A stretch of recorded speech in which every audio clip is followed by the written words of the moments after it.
expanded in his thinking. And then we come to the dead end stage. Well, before the dead end stage, actually, Abraham becomes a father. Either late in his 99th year or in his 100th year, Abraham becomes a father, because it says the very next year Isaac was born. And so you would think, well, that's the completion of the process. That's the completion of the dream. But it wasn't. Because what happens next brings Abraham to the point that we're going to look at tonight, and that is the 5th stage, which is the dead end stage. And then finally the 6th stage, which is the deliverance stage. So somewhere at the age of 100 plus, Abraham receives a new word from God and a new instruction from God. And that's in Genesis 22. God says to him, "Take your only son, whom you love, and sacrifice him." And so God calls upon Abraham to sacrifice this child, who was the child of the promise, the child of the blessing. And I mean, you talk about reaching a dead end. This is the ultimate dead end. And we see that Abraham acting in obedience to God, even though all the dreams are wrapped up in this child. You know, all of the longings of his heart are wrapped up in this child. And he's finally beginning to see some realization of the dream. And now God says, "Take this child and offer him to me as a sacrifice." And so Abraham obeys. We're going to look at that a little later in the message. But we come then to the deliverance stage in Genesis 22. When Abraham is about to offer his son as a sacrifice, God speaks to him and says, "Don't lay a hand on the boy. Don't touch him." And then God had provided a sacrifice for Abraham to make a ram that was caught in a thicket. So Abraham comes to this point, a complete dead end, and there is a miraculous intervention of God which delivers Abraham from what would have obviously seemed like the complete and utter failure of his dream and end of his dream. And God speaks and delivers and gives new life. Now, some of us here are probably facing a dead end. Some of us are probably struggling or fearing that we're at a dead end. And there are some words that are dead end type words, like sometimes cancer is a dead end type word, or at least we respond to it that way. Sometimes divorce is a dead end word, or bankruptcy, or maybe unemployment, or infertility. The list can go on. There are words that are dead-end words where we feel like things are hopeless and there's nowhere to turn. Well, Abraham, between steps 5 and 6, we're going to see 4 things that he did that we can learn from in responding to these difficulties and responding to the dead end and understanding why God brings us to that place. And how at a heart level we can respond so that our faith grows through steps 5 and 6. And so we do see God actually work and see God's deliverance. And so what we're going to do now is look at Abraham's path of faith. We're going to look at some of the things that he learned. And hopefully you and I will go away from this and we'll be able to follow in his path of faith. Because he is held up as an example of what faith is really all about in the New Testament. And the first thing we need to do is to remember what God is able to do. That's something that Abraham did. Abraham remembered what God is able to do. And we're going to be looking at Romans chapter 4 and some verses in Romans 4 that talked about Abraham and his faith. You see, when we hit a dead end, our tendency is to focus on what we can do. Our tendency is to become hopeless because we recognize there's nothing we can do and to forget the things that God can do. But Abraham didn't do that. Abraham remembered what God could do. In fact, in Romans 4:17, it says, "He is our father in the sight of God in whom he believed." And then it goes on to say, to identify God as the God who gives life to the dead and calls things that are not as though they were. And so there are 2 things here that God can do that none of us can do. The first one is he can give life to the dead. And so that thing that looks dead in my life, maybe it's the marriage. The marriage is dead. It's hopeless. God can give life to that.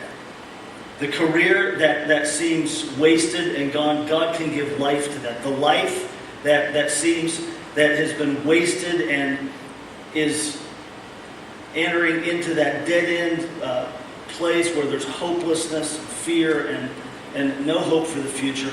God can give life. God can put His life back in because God can raise the dead.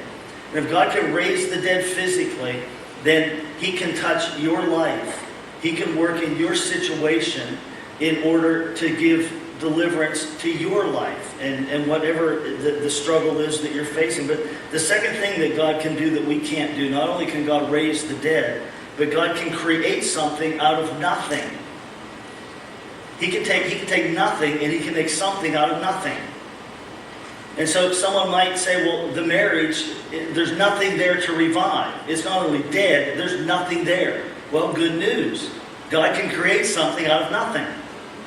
So whatever situation we're facing, whatever, whether it's health or financial or relational, whatever it is, if we're looking at it and we're saying, listen, it's hopeless, there's no prospects, there's no future, there's nothing there to revive, then remember, not only can God raise the dead, God can create out of nothing. And so if we'll recognize that, and if we'll just submit our hearts and our lives to God, and say, God, here it is, here's this situation, I'm going to give it to you, and I'm going to ask you to do something out of it, because I can't do anything with it. I don't know what to do with it.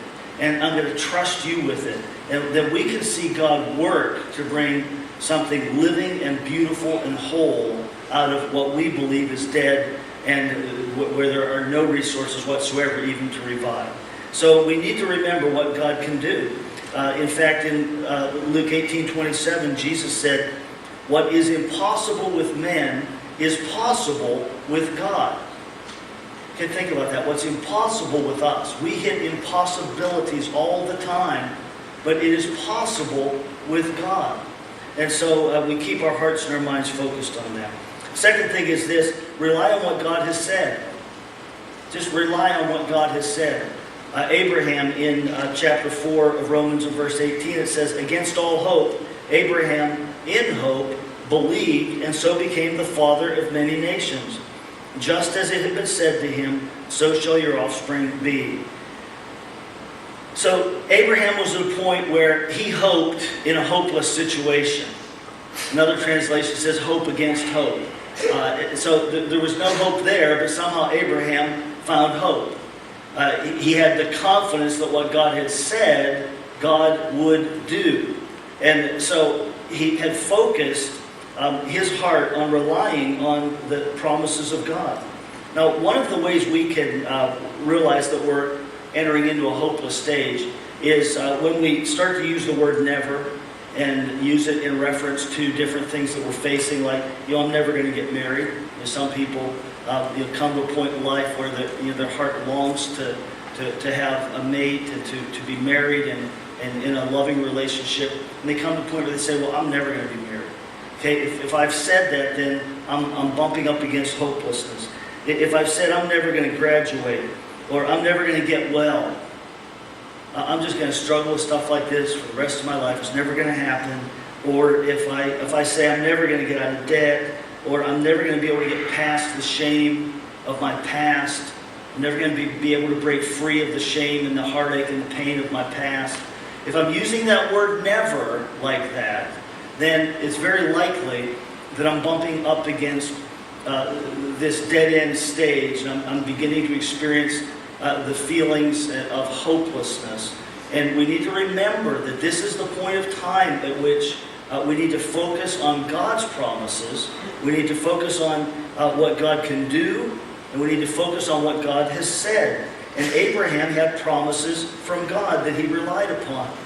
He just rested on these promises from God. Now, some of us, instead of trusting God's promises, we have a tendency to listen to lies. And there is an enemy. There's a spiritual enemy. God has an enemy. His name is Satan. And he's active in the world. And he whispers these lies and injects these lies into our minds.